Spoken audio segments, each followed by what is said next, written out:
Hello watch lovers, my name is Jason. I'm wearing my Seiko Presage Mojito cocktail time, and I'll be showing you how to get to the Bencoolen and shop for affordable watches like I've been doing for the past 2 to 3 years.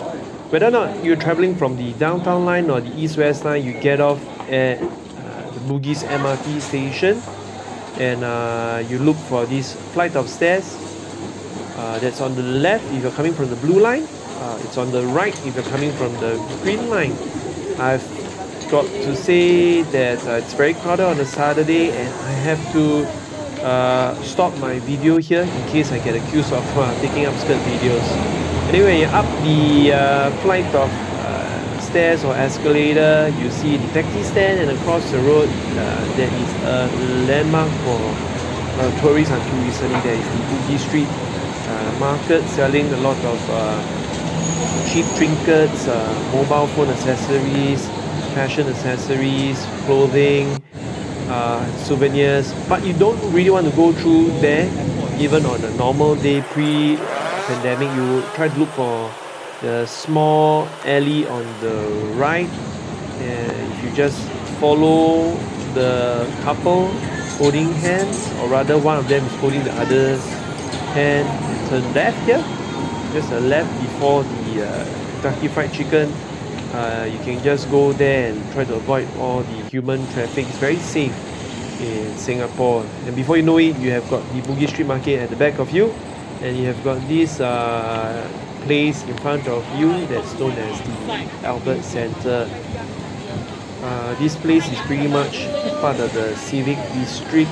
What it means is like the older times, how most of life in Singapore was organized in the colonial era. The people here are relatively, those who stay in the residence here, they are really much older. You can come to this Albert Centre to have, it says here, 亚波中心, to have your lunch or dinner before or after you buy a watch. You can see some of the people standing, milling around here, looking at the board on the left that's showing their Chinese zodiac or almanac for the year ahead, and shops selling fruits. So this building here, slightly brickish on the left, is the Bencoolen, and what you're seeing here, OG, is departmental store. Okay, so you know you're on the right path. You see OG. This is the Bencoolen. You can't really tell there are watch shops inside. Normally I will go in by this entrance, but they have tried to control the human traffic, so you have got to go to the entrance on your left. So after doing my scanning of the safe entry as well as having my temperature taken by the guard, you get into the building. You notice there's some spectacle shop here, and a lot of religious artifact shops.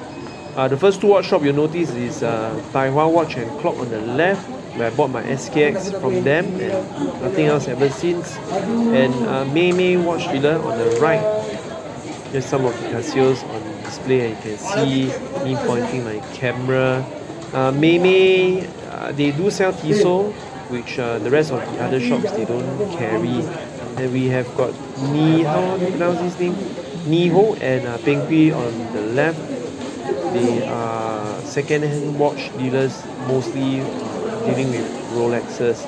And here's the famous 3D watch shop, 3D Trading Private Limited, and Bright Time just across.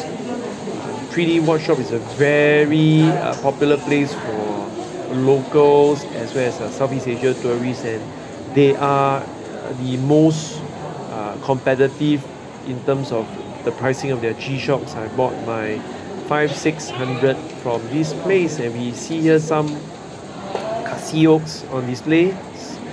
Not as crowded as before because of the distancing requirements. We also have got this Asia Timepiece Center dealing mostly with vintage watches. You can find them on Carousel. Some of their Rolexes are like 20 to 30 years old. They have got another newer outlet here on the left. I think they just moved the shop space You can see brands I've never even heard before, like Pago, and they also have some second-hand Seikos. I'm surprised. Tudor as well as Longines. So this is Time Story on the left. I just briefly walk past. It's a new shop selling and dealing mostly with AP and Rolex second-hand. And this is another famous place, Bright Time by Champion Time. A lot of Rolexes. I'm sorry if my camera work isn't very good because there's a lot of people, and I think the watch shops don't like people having their videos taken. So if you go in the center where the escalators are, you can see that there are a lot of watch shops for you to browse. YJ Watch, I just took a look at the windows and I saw a Movado piece. So if you have got nothing better else to do, you can go to Simlim, that's the building on the left, or to look at IT gadgets, or visit the nearby School of the Arts. And they have this grass patch, and if you walk further now, you can tour Little India.